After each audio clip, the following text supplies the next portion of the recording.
Hi guys, welcome back to my channel. So in today's video, I'll be explaining what hire purchase is about, right? The two key words here is hire and purchase, right? Hire means obtaining a thing or a property from someone temporarily, and purchase is more or less saying buying that thing. So to put it this way, it is a contract in which the owner transfers possession. The word is possession right now. He transfers possession of a good to the hirer in consideration of a certain amount, right? A certain amount of payment which will be done periodically, and it gives the hirer the option to purchase the goods at the end of the period or after the agreed installment has been paid. So it is a contract of hire of goods with an option to purchase it.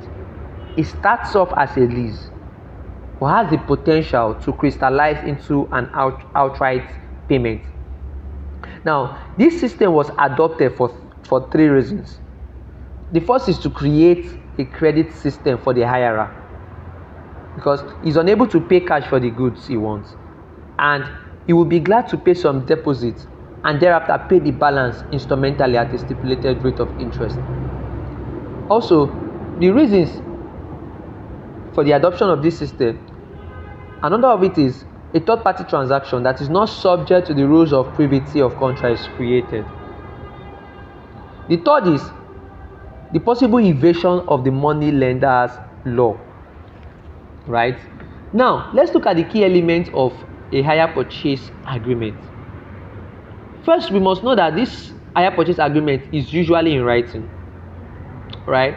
It's usually in writing, and there are detailed contents that must be in it. Content like the price at which the goods may be purchased, the amount of installments that the hirer would make, the signature of both the parties, right?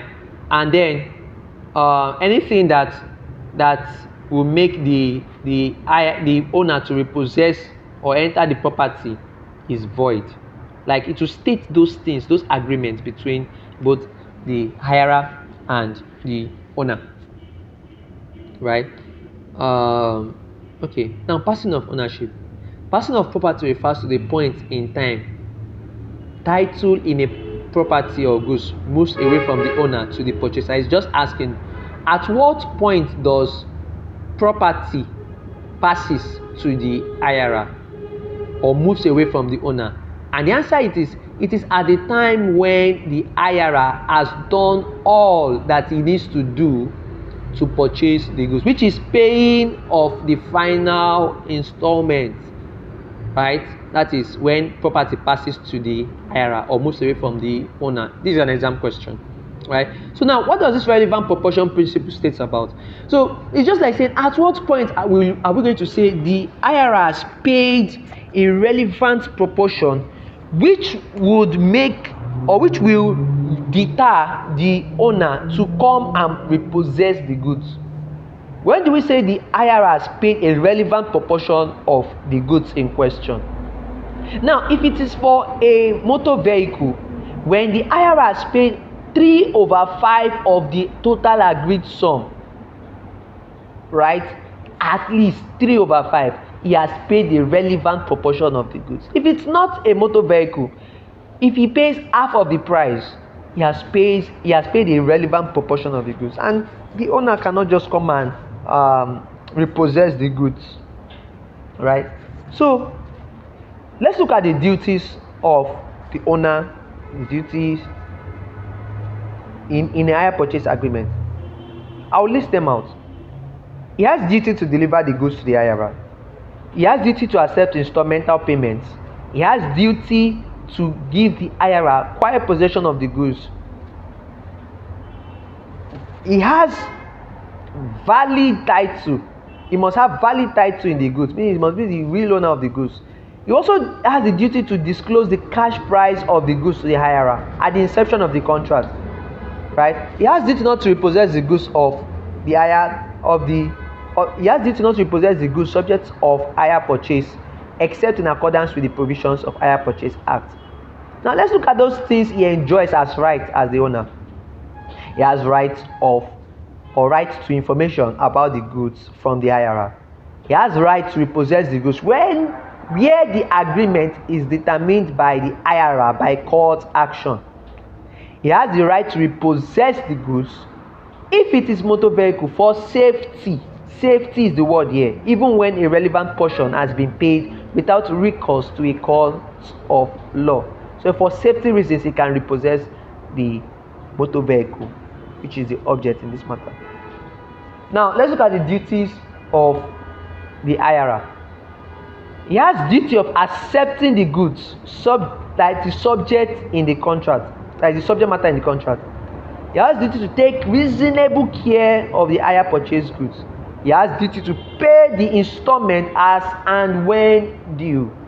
He has duty of disclosing information about the goods to the owner as and when required by the owner. The rights of the hirer. Please pay attention. He has the right to use the goods. Not just using the goods, quiet possession and enjoyment of the goods. He has the right to know the exact installment to be paid and the cash price, the value of that goods. He has the right to choose the insurance and the garage to maintain the goods or motor vehicle. Right? Now, the third party in hire purchase contract. As a general rule, there is no privity of contract between the parties to a hire purchase agreement and the third parties. As such, the hirer cannot pass valid title in the goods, subject matter of the hire purchase until he has purchased them. But then there are exceptions. Now this is telling us that when can the hirer in question pass title to a third party? Title of the goods to a third party. What are those exceptions? Number one, when the hirer sold the goods and immediately paid off the outstanding installments, thereby exercising his option to purchase, since this validates what would have become a defective transfer of title. Right? I hope we're getting it. The next one is the sale is by court order in execution of a right of fiver. The next one is the purchase was made in market overt, that is public and legally constituted market. Right? So the final one is the owner is stopped by his conduct from denying the seller's authority to sell, especially under the provision of the sales of goods law.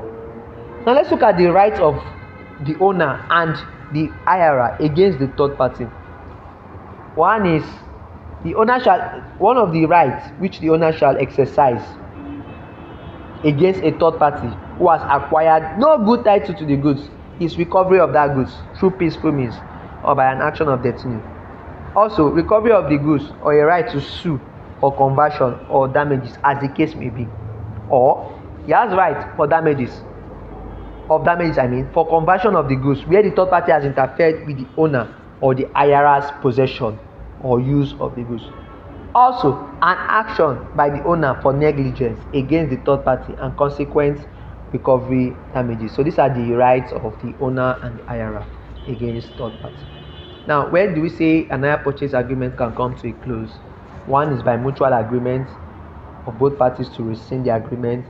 Another one is when the performance of all obligations that is entailed in the hire purchase agreement has been met.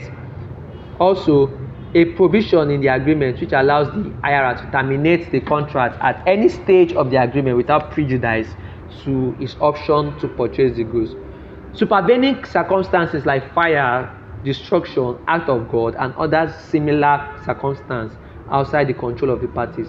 Repudiation by an aggrieved party, since the aggrieved party may sue for damages of an express or implied term and may in addition repudiate such agreement. An order or judgment of court for conversion or destiny which may in effect bring the agreement to an end.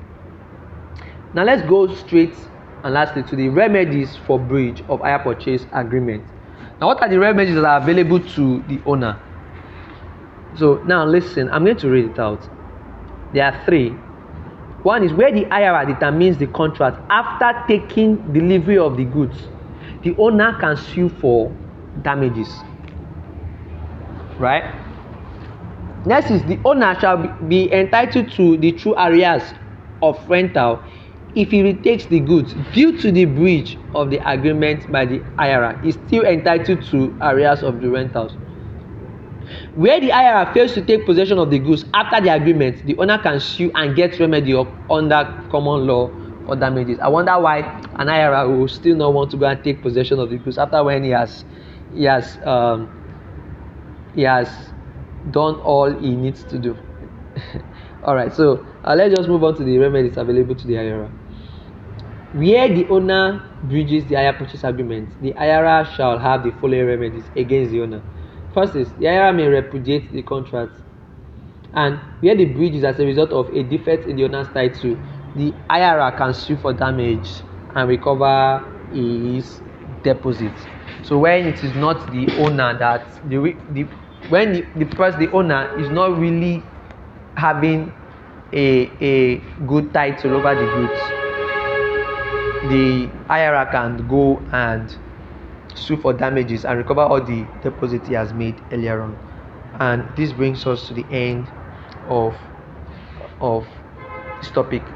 So guys, I will encourage you, like, subscribe to my channel, share this playlist to people who are preparing for the business law exam. I do this basically to help those that are busy professionals and myself to see somewhat of a summary video, because you agree with me that the business law study pack can be voluminous, and combining it with work is really a thing. So I put out this video here to help us to prepare for this exam and pass it in flying colors, right? So thank you so much. I appreciate your time. Please, I'll see you in the next video. Make sure to subscribe.